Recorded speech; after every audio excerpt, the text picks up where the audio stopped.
The 365 Pro Wrestling Podcast.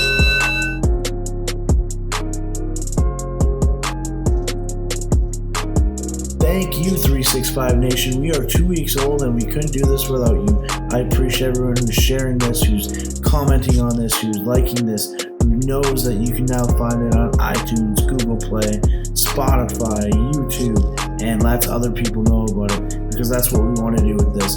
Our goal is to introduce our wrestlers, our staff, our managers, everybody 365 pro wrestling to the world. We want more people hearing about us, and that's exactly what's happening with your support. So thank you very much. We're going to continue to grow. We're going to continue to do this podcast, and I hope by the end of it, it's a really big deal. And speaking of really big deals, today is part 2 of the TJ Harley interview with Miss Mandie Monroe. This guy's a great guy. He is a big deal. He has done tremendous things in wrestling. He's a great coach. He helps out every single time he comes over to the island. He teaches people new stuff and is very kind about it as well. He's like, okay, well, you didn't do this very well, so we got to work on this, and this is how we can work on this. Very good teacher. I really appreciate him. Every time he's here is a great time, and I wish I could spend more time with him. I wish I got to do this interview with him. I'm jealous of Miss Mandie Monroe, but it is a great opportunity for her to also learn, and I'm hoping you guys are enjoying her questions, because these are some of her unique questions as well, and not all just company lines that I'm throwing at her. So I appreciate that, and I really hope you enjoy this interview with TJ Harley by Miss Mandie Monroe. So not only did you have a huge career down in Ontario for like PWA Ontario and a lot of other promotions, you actually lived in Memphis full-time wrestling? Close, Nashville actually. Yeah, well, you reach a point where the rubber hits the road type of thing, and I felt like I had done everything in Ontario indie wrestling that I felt like I could. There was a couple of promotions that I still hadn't worked for, but I didn't see that happening anytime soon. So I decided I just needed to get out and do it. So we did a couple little adventures before I ended up in Nashville, working in the Memphis.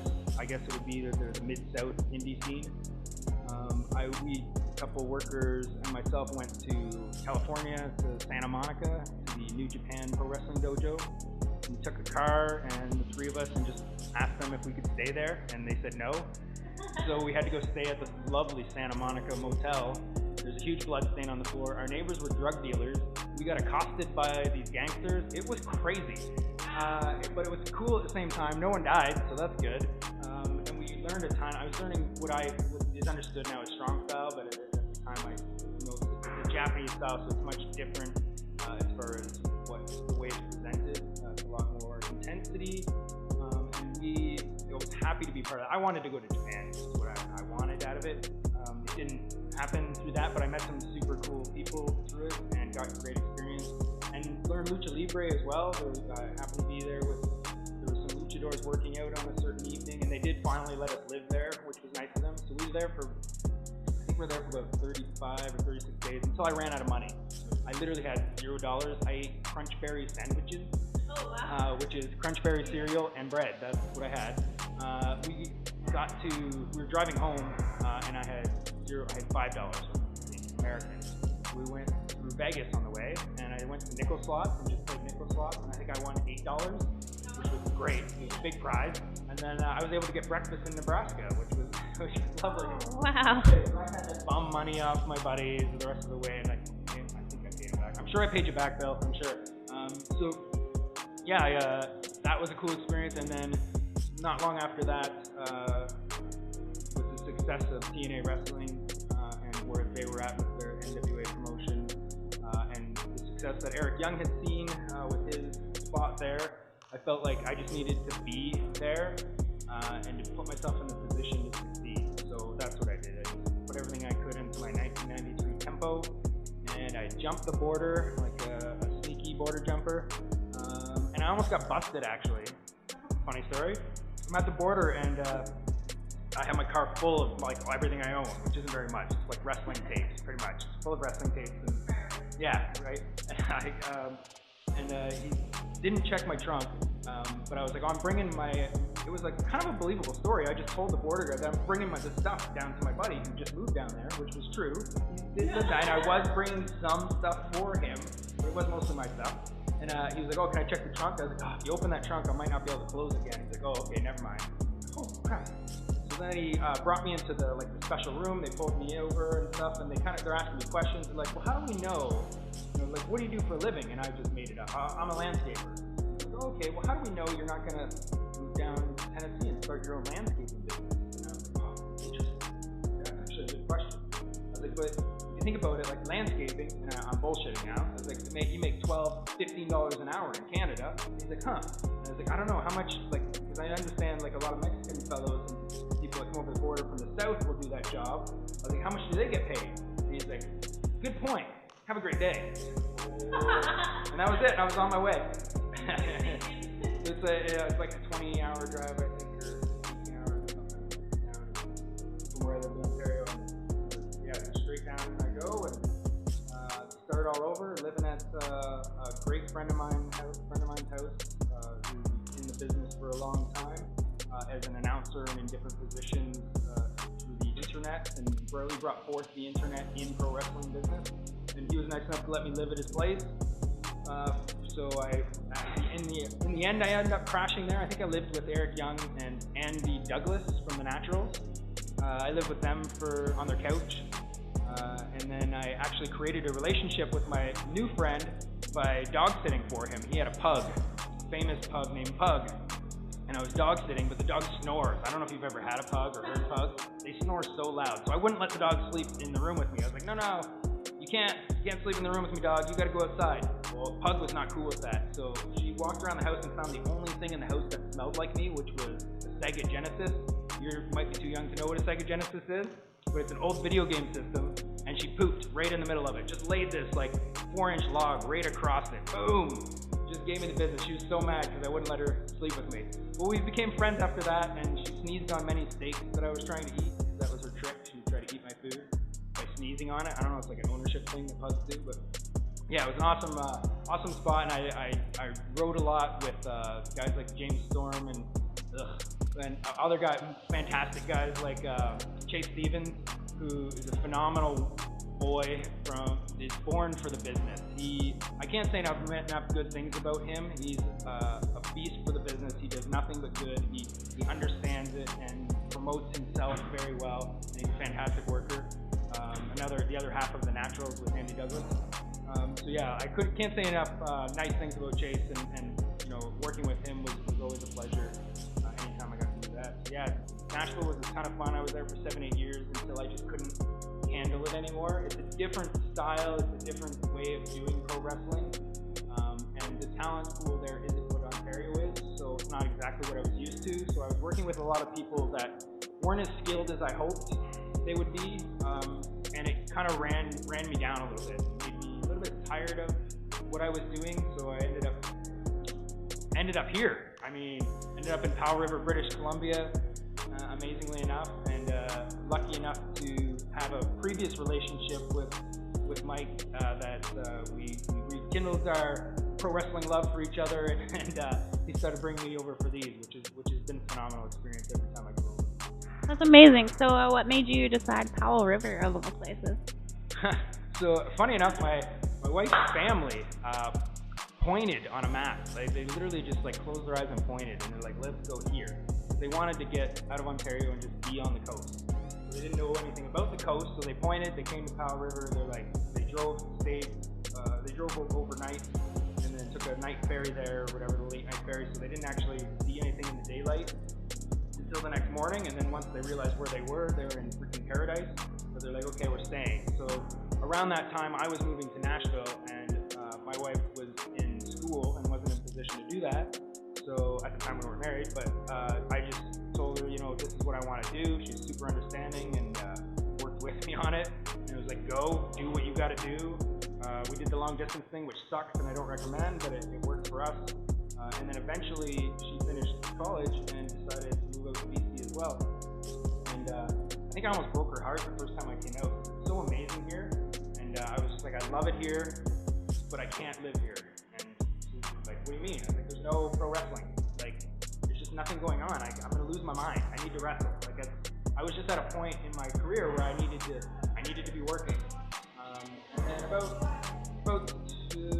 about a year after that, and then I was like, can I move to power wrestling? I'm done. Like, I need to be away from the business for a while. And that's pretty much what I did. I spent about a year without even thinking about pro wrestling.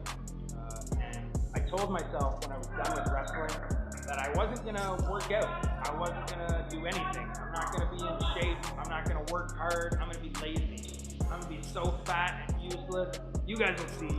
It's going to suck. And I did that for about a year. And after about a year, I was tired of it.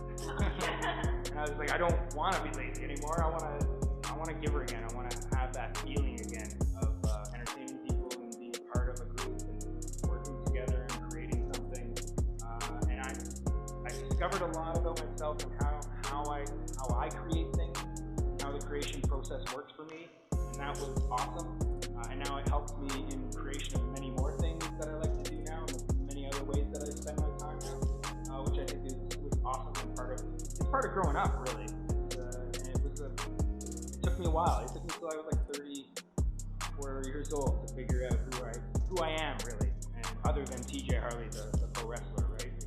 But it was cool, and I'm really glad. I can't not be here now. The East Coast calls for me. Being in the woods and just being free and being able to go anywhere, and almost do anything, it's phenomenal. I highly recommend just coming here and enjoying yourself, but don't stay too long and don't tell anybody how awesome this place is, because then everybody will want to move here. But I'll keep staying as long as you want. So it really sounds like you've, instead of like chasing your dreams, have found it and are just looking to build on them and keep suspending reality and building dreams for other people. When exactly did you start working for TNA, and how did that come about? Nice. So I was, obviously I had a connection with Eric Young already working there, and then a friend of mine that I was living with was also a big part of the production. So I was around the right people all the time to kind of get myself in there in a way. And my way was just being a face that they see. And so I was always around and I was always available. And I got used on multiple occasions just as a security guard, or if somebody needed to get beat up. One of the most pleasurable moments of my career when I was there was working with Dusty Rhodes. And I was lucky enough to be a security guard to break up something he was involved in. I'm not sure exactly what, something with Jeff Jarrett and him, but I came running down as one of the security guards. And I remember talking to him in the back, and he's like, he's telling me, "Hey kid, come over here, we'll talk really quick." I said, "Okay." He said, "Thank you, sir." He's like, "You come into the ring, baby, and I'll just throw you right back out." And I was like, "Okay, thank you, sir." And I walked away, and I think he could see the disappointment. Like, for a guy like, for me, and he's freaking Dusty Rhodes, like, I get to spend 3 seconds with Dusty Rhodes in the professional wrestling business. These are my 3 seconds with Dusty. And I think he could see that I was a bit disappointed that he was... For no good reason, right at this point, when TJ is about to explain where he gets to work with Dusty now and do a little bit more, the interview just got cut out. And we work into TJ talking about meeting Pac-Man Jones.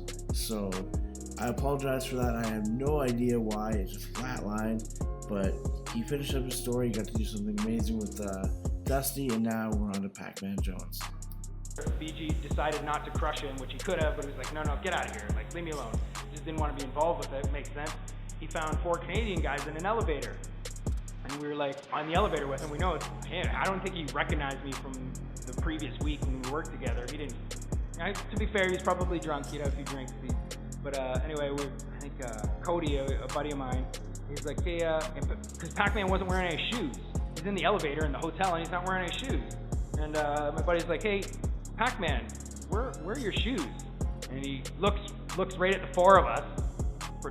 We're not all small, like we're a couple of decent-sized workers, and he's like, don't worry about my shoes, worry about my fists. We're like, oh, we gotta look at each other like, really? Bro, I don't know where this is going, but so it was a bad idea by Pac-Man, but luckily none of us we were kind of like laughing a little bit, and like we know he's drunk, so you don't want to create a scene, especially as a young talent coming into the business and trying to make your mark. You don't want that mark to be getting in a fight in an elevator with Pac-Man Jones, the guest of TNA, who's going to be, at this time, they think he's going to bring all these people in. So he's a golden boy, really. And like, yeah, if we would have taken the bait, like it would have been a terrible scenario. So I'm really glad that didn't happen for any of us involved, especially Pac-Man. So what would you say in the last year or so, what has your favorite match been? Oh, I really like a lot of what NXT's been doing, but I don't watch a ton of pro wrestling. Do you know what I watch now is Primetime Wrestling from 1986. It's like on the WWE Network. It's in the comedy section, and okay, it's full of like jobber matches. But I've kind of created some relationships with these jobbers, and I really enjoy jobber matches now. I spent a lot of time just listening to Bobby Heenan and Gorilla Monsoon go back and forth as announcers, and just they're that show. They're amazing, and looking back at it, like they did it all off the cuff. They didn't plan anything and talk about, like, they just did. Usually it consisted of Bobby Heenan getting upset and threatening to leave, and then calling Gorilla Monsoon names, and Gorilla being the straight man. It was a phenomenal relationship that they had, and it translated to them as announcers, but also worked really well for this TV show. Once in a while they'll have like a match, like as a main event, but usually it would be jobber matches, and I've fallen in love with Iron Mike Sharp. He is my favorite jobber because he makes so much noise. He is constantly yelling. He's just a man after my heart. I mean, he's a man well before my time. And I didn't have any respect for him because I kind of knew the name, Canadian dude from Hamilton. I kind of knew who he was, but didn't understand what his role was. But he was a brilliant jobber. He could be the jabroni, but he could also be the badass and play the role as the heel, which he did phenomenal as well. And he yelled yelling the entire time, which I love. And then recently, a friend of mine showed me Brady Boone, who is who was a jabroni at the time, but also was like super athletic and offered a ton to the business. And it's sad he tragically had died in a car accident, but he would have been a phenomenal star in the business. And it really is, nobody's heard of him, and I hadn't heard of him either. I kind of feel guilty, but I think he was going to be something special, and it's kind of a shame that the business lost him. Kind of like an unknown, huge part of the business. Yeah, like that McGee fella who they made a big deal about in the WWE, had his match with Bret Hart, and Vince McMahon said, he's the guy, he's going to be the next star. Like this guy, Boone, looked a lot like him physically, but was a better performer. Sells way better, his selling was phenomenal. He was physically fit, could do all the stuff that McGee would do, the backflips and the cartwheels and all that stuff, but he had a polished workmanship as well. And I don't even know, like, seeing him in a couple matches that I've seen him in so far, it's amazing that they didn't put him in a better position at the time, and I feel like there had to have been something at the time that caused that. I don't know what it was. And then I went down a rabbit hole with this guy because I do research and I learn things and I continue to want to learn. Boone actually went to high school in 1977 with Ravishing Rick Rude, Mr. Perfect, Kurt Hennig, Barry Darsow from Demolition, trying to remember the other name, Tom Zank, I believe, and Nikolai Cole, Ivan Koloff, no, not Ivan Koloff, it's the name escaping me. Anyway, I'm going to embarrass myself. So there's like 5 or 6 serious pros that came out of this school. I was like, what? How? Robbinsdale in Plymouth, Minnesota, who in 1977, how did all these in the same high school, kind of like my story in my little town, the same high school, 5 super solid professionals, 2 of which are amazing pros, and all come out of the same class in high school. And I realized that Vern Gagne lived in Minnesota, and Larry Hennig was his top guy at the time, and his son Kurt was in high school. It makes total sense for the talent from Kurt and from his tutelage and from what he's already been learning from being around the business spread to pretty much everyone in his class who he was friends with, which reminds me of my drama class in high school. 5 guys end up being pro wrestlers in that drama class. That, 6 guys from this school become serious professionals in the business at the time. It could never happen again in the way pro wrestling is in the talent pool and the way how spread out it is. Like, nothing like that could happen again, but it was the right time and the right place. So This even led me down a bigger rabbit hole. The place of Plymouth, Michigan is a hotbed for skilled athletes. I had no idea, but like the 80,000 people in this suburb of Minneapolis, and they had probably 10 big name skilled professional hockey players, NHL players like David Backes and Jordan Leopold, names that I would know from being a casual NHL fan. Marion Barber, who played in the NFL, multiple other NFLs, some long distance runners, it was crazy. And then the number of athletes that come out of this town compared to other communities that surround it that have the same population doesn't even compare. This Plymouth has more than Duluth, more than Bloomingfield, more than all the other communities of Minneapolis combined in this one little community. So like, it was like, blew my mind. I was like, what is in the water? Because it's the highest level of talented athletes coming out of this community combined with Vern Gagne and Larry Henning influence that created 5 amazing pro wrestlers. So do research, people. Follow these rabbit holes. And when you find information and it's like, that makes you think, like, I was kind of super happy to learn this info. I know it's useless information, but I was really happy to find out this information that, like, comparative to my own path and what I experienced in pro wrestling, it's just super fascinating stuff. And then to kind of top it all off, after all of that, I find all these professional wrestlers, just totally messes with my head. Famously, in this community, there's 2 kids that went to high school that ended up as Muslim extremists, in one of which in Somalia and the other in Syria. Both of them died in battle while fighting for ISIS against whoever they're fighting against in those crazy fake wars over on the other side of the world. They're 2 guys who were best friends in high school ended up apparently like falling into what we are allegedly told is the Muslim trap of extremism, and became ISIS fighters in 2 different countries. So when you find this stuff, like, I really ask people to have discernment and to think on their own. And the story is that it's just an amazing coincidence. Who would have thunk it? But like, if you think for yourself, you're like, oh, they were in the CIA. Like, the CIA knew that there was extremely talented athletic individuals in the community, so they utilized these 2. Fortunately, they died in battle and had to be claimed as enemy soldiers, because who knows? Maybe they were spies. Maybe they started as spies. It's not even my business to even get into that. But I'm big on not believing the story that we're told about anything. So I immediately go down the conspiracy rabbit hole a little bit.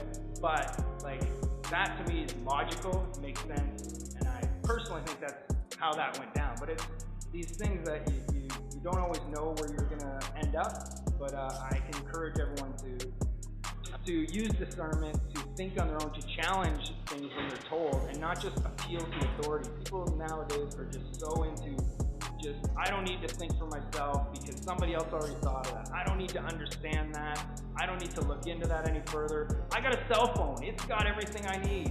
It's like, we as people need to think for ourselves, or we're going to be trampled by society who's just we're allowing ourselves to be trampled right now. And I'm totally going off on a tangent right now. And we started with Brady Boone, and now we're at ISIS fighters. But hey, this is sometimes the path we go down. So I can't encourage people enough to think for themselves and to look at things with an honest heart. Sometimes you find things that are the opposite of what you've been told, and you have to overcome your own pride in order to allow it to come into your being. Otherwise, you're just lying to yourself about whatever that is, right? And nobody wins.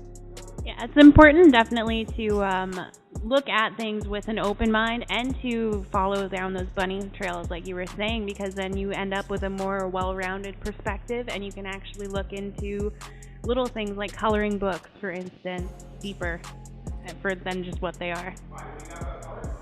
I don't know. I heard that there's a 365 one coming out. And that's a wrap on this week's interview with TJ Harley by Miss Mandie Monroe. We will have part 3 very, very soon. I just want to thank you guys again for listening and again for supporting the show.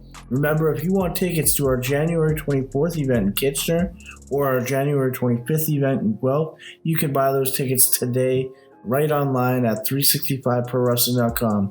Make sure to visit our Facebook page, our Instagram page, and our Twitter page and give them a like or a subscribe. Thanks so much, guys. Have a great night.